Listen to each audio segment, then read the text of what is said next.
Nagpalamang awit nating iba na Mr. Beloved Brother James Ernest Rivera sa kanya pong patoto. Pumalakpak po tayong muli sa mahal na Panginoon. Hallelujah, praise the Lord. First and foremost, I would like to give the highest praise, glory, honor, and thanksgiving to our dearest Lord Jesus. And double honor and respect to our beloved pastor with Estrada Almeida and to the whole beloved Almeida family.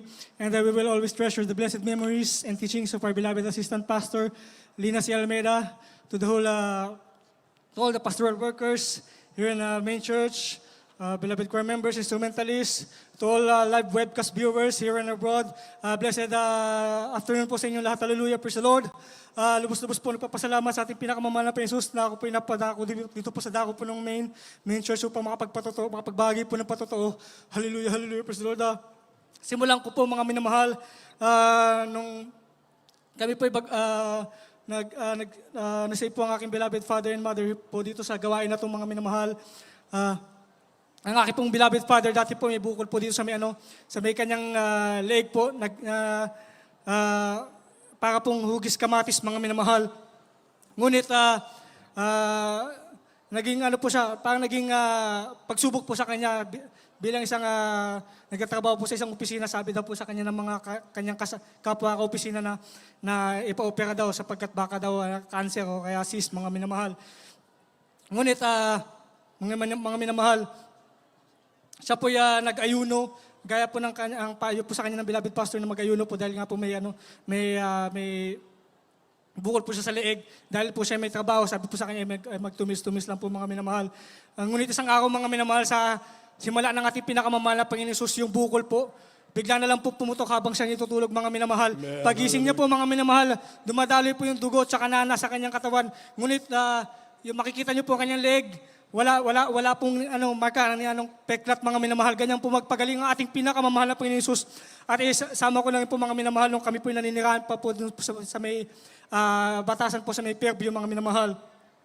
In that small village, mga minamahal, meron pong naganap na malaking sunog, mga minamahal.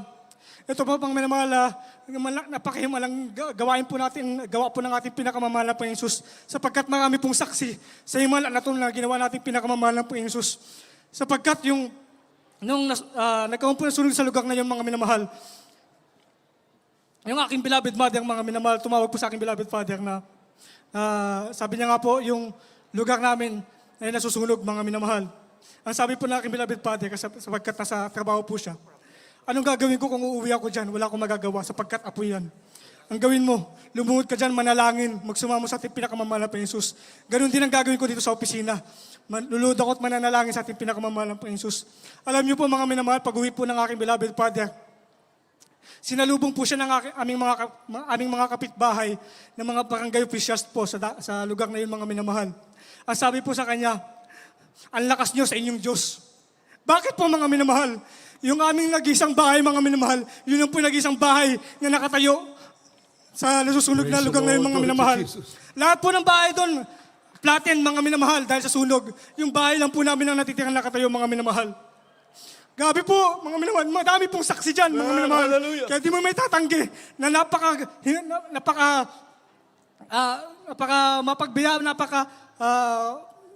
mga pangyayarihan ng ating pinakamamahal na Panginoon Jesus. At isa rin po, mga minamahal, dagdag ko na rin po, mga minamahal. Sa akin po pagbabarko bilang isang seaman, mga minamahal. Isa ko lang po, mga minamahal, yung nangyari sa akin, mga minamahal, sapagkat nung ako po yung nagbabarko, nung kadete pa po ako, mga minamahal, na kung saan meron po kaming kargamento na caustic soda na tinatawag po namin sodium hydroxide, mga minamahal. Ang kargamento po na yun is corrosive, mga minamahal. So delikado po siya pag matalsikan ka sa matangga. Ganyan po nangyari sa akin, mga minamahal. Meron po kaming ng case na nangyari po sa ibang barko na natalsikan po ng kargamento na yan sa mata, mga minamahal. Kakadaka po, namuti po yung mata, tapos po nabulag, mga minamahal. Ang inyong abang lingkod, mga minamahal, natalsikan din po sa mata, mga minamahal. Ngunit sa himalang kaparaanan ng ating pinakamamahal na Panginoon Jesus, wala po nangyari sa aking mata.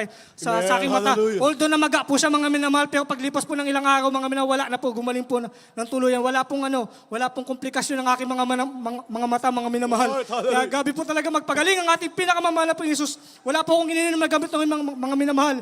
Hinugasan ko lang po yung aking mga mata, tapos Tapos pinagpahinga lang po ako mga minamahal. Pagkatapos po nun, mga minamahal, gumaling po ang aking mga mata, mga minamahal. Hallelujah, hallelujah, praise the Lord. At dagdag ko na rin po mga minamahal. Kami po, nung kaliti din po ako mga minamahal, dudumaan po kami sa may dako po ng Gulf of Aden kung saan kalakasan pa po ng mga pirata po doon mga minamahal. Lumabas, pasok po kami dyan, wala po nangyari. Pinag-ingatan po ng ating pinakamamahal na Panginoon Jesus. hallelujah. At sa dako po ng Uruguay mga minamahal, kung saan nakaranas po kami ng bagyo na pumapalo po ng 80 knots ang lakas po ng hangin mga minamahal. Ngunit pinag-ingatan po ng ating pinakamamahal na Panginoon Jesus. Ang barko na aking sinasakyan mga minamahal, nakauwi ako ng maluwat at matiwasay mga minamahal. At sa aking pagiging isang opisyal, mga minamahal, isa pong malaking pagsubok sa akin yung nung unang akto ko po bilang isang third officer po sa aking barkong sinasakyan, mga minamahal, kung saan gabi po aking kaba, mga minamahal, sapagkat isang taon po akong hindi nakasakay noon. Kasi nga po may nangyari pong sa aming sasakyan kung saan po na binasag po yung salamin ng sasakyan namin, tapos nakuha po yung aking bag kung saan po doon po yung iba kong mga papeles, mga minamahal. So natingga po ako ng isang taon, mga minamahal. Akala, gabi pong pagsubok yun, mga minamahal, ngunit hindi natin alam kung paano magpala ang ating pinakamamahal na Panginoon Jesus. Sapagkat although natingga po ako ng halos isang taon po, mga minamahal, tambay po ako dito po sa lupa, mga minamahal. Ngunit sa himalang kapangalan ng pinakamamahal na Panginoon Jesus, pagbalik ko po, mga minamahal, bigla po akong pinamote bilang isang third officer, mga minamahal. Bali yung sinisweldo ko po nung ako po yung AB, naging doble pa po, mga minamahal. Hallelujah. Gabi po talaga magpala ang ating pinakamamahal na Panginoon Jesus. Hallelujah. Ngayon po nang ako po sumampal bilang isang third officer, dahil nga po natambay po ko ng isang taon, tapos bigla po ang promotion, mga minamahal. So yung halos lahat po ng napag-aralan ko, napag-practicean ko po, mga minamahal, halos nawala na po sa aking isipan, mga minamahal. Ngunit nandiyan po talaga ating pinakamamahal na Panginoon Jesus. Siya po ang nagbibigay ng kalaman, kakunungan sa bawat isa sa atin, mga minamahal. Magtiwala lang po tayo sa kanyang mga minamahal. Nung pagsampa ko po, mga minamahal, halos 2 araw po ako hindi makatulog, mga minamahal, dahil nga po ako po'y kinakabahan, dahil nga po sa bagong posisyon ko, dahil po sa bigat ng responsibilidad, dahil isa na po ako sa nagpapatakbo ng barko, hawak ko po yung buhay ng aking mga kapwa marino, mga minamahal. Kaya ganun po yung kaba sa aking dibdib, mga minamahal. Ngunit ang Diyos po ang nagbibigay ng lakas ng loob, nagko-comfort sa akin, mga minamahal, na although ako'y mag-isa doon, mga minamahal, walang gawain, ngunit sariling sikap, mga minamahal, nagpupuri sa ating pinakamamahal na Jesus, nagbabasa ng Biblia araw at gabi, mga minamahal, upang mapanatili ang ating pananampalataya sa ating pinakamamahal na Jesus. Kaya dahil po doon, mga minamahal, di po ako binigyo ng ating pinakamamahal na Jesus na natapos ko po isang kontrata bilang isang third officer nang wala pong aberya, mga minamahal. Kaya gabi po talagang aking pasasalamat sa ating pinakamamahal na Panginoon Jesus. At i-share ko na lang din po, nung ako po kami pa po nag-aaral po sa dako po ng Cebu nung maritime, mga minamahal. Kasi po semi-military po yun, mga minamahal, nung kami po nag-aaral sa dako po ng Cebu. So mahigpit po yung aming mga dorm master, yung aming mga commander, mga minamahal, na pag lalabas po kami, may time limit po, mga minamahal. So, pag lalabas po kami, kailangan po namin meron po kami parang pass po, mga minamahal. Kailangan within that specific time, makabalik po kami, mga minamahal. So, at saka makakalabas lang po kami, Sabado, Linggo lang po, mga minamahal, dahil semi-military nga po, mga minamahal. So, pag dadalo po kami sa dako po ng Cebu, mga minamahal, sa gawain natin, mga minamahal, ang nilalagay po namin sa time namin is alas 8, pero ang time limit po namin hanggang alas 12 po. Pero yung gawain po natin sa magdamagan po, mga minamahal. Tinatapos po namin yung gawain, mga minamahal.